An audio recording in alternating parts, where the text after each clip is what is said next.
ఈ రహస్యం ఇంకా పూర్తిగా తొలగిపోలేదు. పూజారి నిశ్శబ్దంగా చెప్పాడు. నీవు చూచినది నిజమైన మాయ మాత్రమే.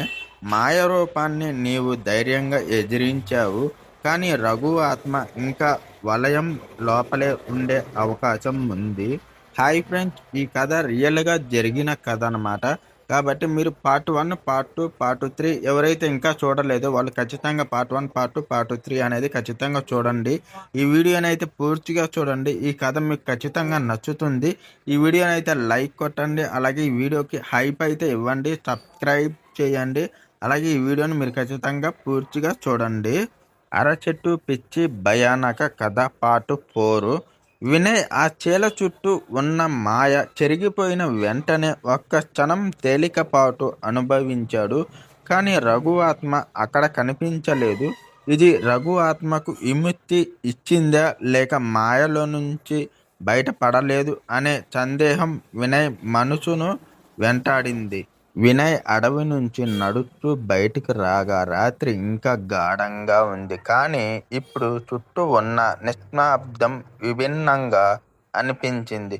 సాధారణంగా శాంతంగా కనిపించే అడవి ఇప్పుడు మరింత విపరీతమైన వాతావరణం సృష్టిస్తుంది. చెట్లు గట్టిగా కదిలి గాలి ఎడతెగకుండా దద్దరిల్లుతున్నట్లు అనిపించింది. వినయ్ కళ్ళ ముందే ఒక పెద్ద చీకటి మబ్బు రాత్రి ఆకాశం దాచుకుంటూ ఆవృతం అవుతూ వచ్చింది. అతను పరిగెత్తి అడవి బయటికి రాగానే పూజారి ఎదురుపడ్డాడు. నీవు ఏం చూశావు అని పూజారి అడిగాడు. వినయ్ ఆ చీల గురించి, రఘు రూపం, మాయ గురించి పూజారికి వివరించాడు. అతను జపించిన మంత్రం ఎలా శక్తివంతంగా పనిచేసిందో చెప్పాడు. పూజారి ఆగి ఆలోచిస్తూ ఉండగా వినయ్ వేడిగా ఎదురు చూశాడు. ఈ రహస్యం ఇంకా పూర్తిగా తొలగిపోలేదు, పూజారి నిశ్శబ్దంగా చెప్పాడు. నీవు చూసినది నిజమైన మాయ మాత్రమే. ఆ మాయ రూపాన్ని నీవు ధైర్యంగా ఎదిరించావు. కానీ రఘు ఆత్మ ఇంకా వలయంలో లోపలే ఉండే అవకాశం ఉంది. వినయ్ కంగారు పడ్డాడు. అయితే ఏం చెయ్యాలి నేను? రఘును ఎలా కాపాడగలను? ప్రశ్నించాడు. ఇది అంత సులభం కాదు, పూజారి కొనసాగించాడు. ఈ మాయ శక్తులు పూర్తిగా నాశనం చేయాలంటే మునపటి పురాతన శక్తుల రహస్యం అర్థం చేసుకోవాలి. రఘు ఆత్మ అక్కడ చిక్కుకుంది. కాబట్టి నీవు మరింత లోతుగా వెళ్ళాల్సిన అవసరం ఉంది. ఈ చీల రహస్యం అంతం కాదు. నిజమైన వలయం ఇంకా కదలలేదనిపిస్తుంది. వినయ్ పూజారి మాటలను శ్రద్ధగా విన్నాడు. నన్ను నడిపించండి పూజారి గారు, నేనేం చేయాలో చెప్పండి అని ధైర్యంగా అడిగాడు.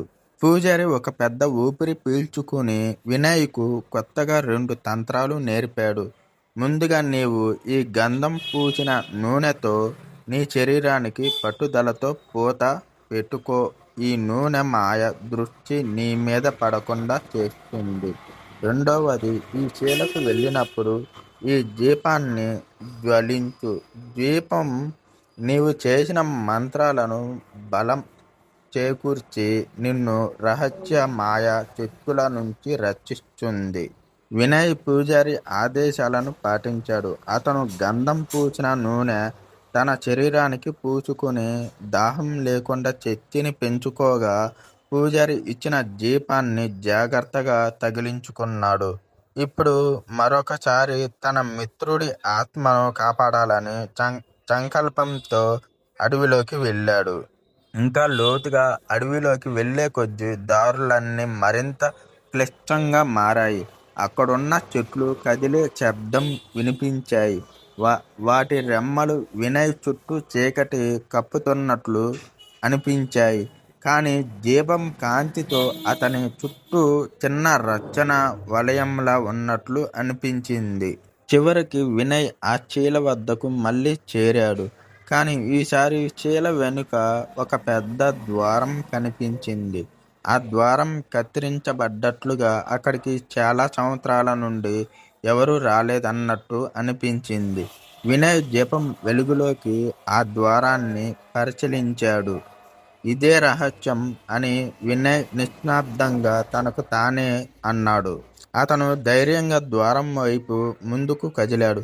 తన మనసులో రఘును కాపాడాలని ఒక సంకల్పంతో వినయ్ ఆ గందరగోళం గుండా అడుగులు వేస్తూ ఆ ద్వారం వైపుగా చేరుకున్నాడు. ఆ ద్వారం చుట్టూ ఒక విపరీతమైన శీతల గాలి వీస్తోంది. అతనికి ఎదురుగా అన్నీ కట్టివేసినట్లు అనిపిస్తుంది. కానీ తన చేతిలో ఉన్న దీపం అతనికి ఆత్మవిశ్వాసం కలిగించింది. పూజారి ఇచ్చిన నూనె కూడా తన శరీరాన్ని ఏదో రహస్యమైన మాయశక్తుల నుంచి రక్షిస్తున్నట్లు అనిపించింది. ఆ ద్వారం తలుపు ఒక్కసారిగా విప్పినట్లు వినిపించింది. వినయ్ గుండె గజగజలాడింది. కానీ అతను వెనక్కు తగ్గలేదు. అతను ధైర్యంగా ఆ ద్వారం లోపల అడుగుపెట్టాడు. లోపల చీకటిగా ఉంది. కానీ తన దీపం ఉన్న కిరణంలా వెలుగుతూ ఉండటంతో అతనికి రహస్యం కనిపించడం ప్రారంభమైంది. అందులో కాలు వేసిన వెంటనే వినయ్ కొంచెం అల్లాడిపోయాడు. తనున్న ప్రదేశం లోపల కాలానికి అతీతమైనంత వరకు మూల చెట్టు మొదలు పెట్టింది.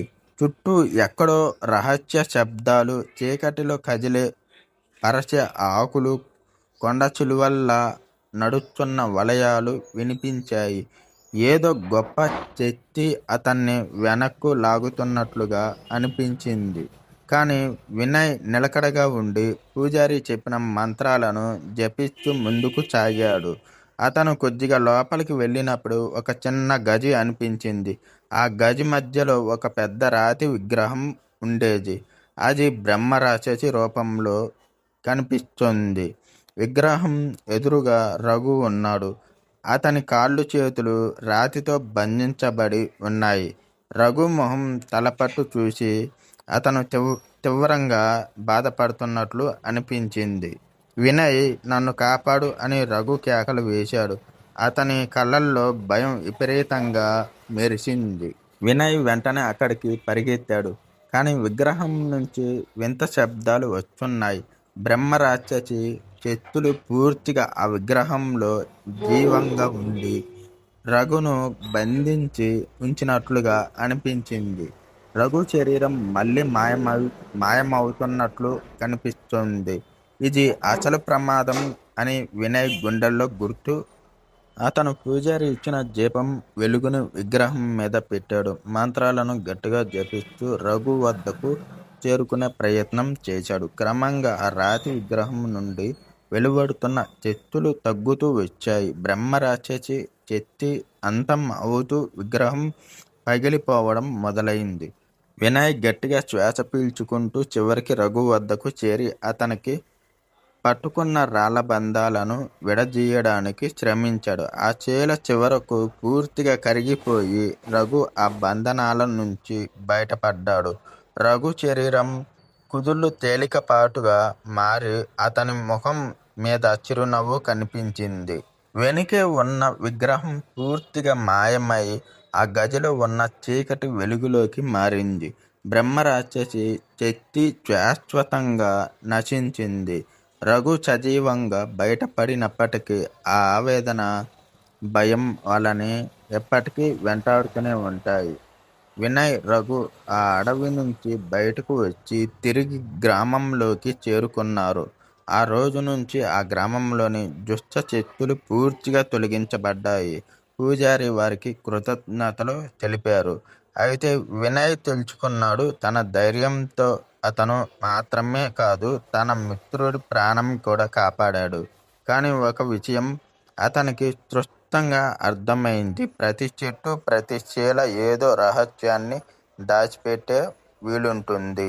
మీకు ఈ కథ నచ్చితే కామెంట్ అయితే చేయండి. అలాగే ఈ వీడియోని అయితే లైక్ కొట్టండి. అలాగే వీడియోకి కూడా హైప్ అయితే ఇవ్వండి. సబ్స్క్రైబ్ చేసుకోండి. పార్ట్ 5 మరో వీడియోలో అయితే కలుద్దాం.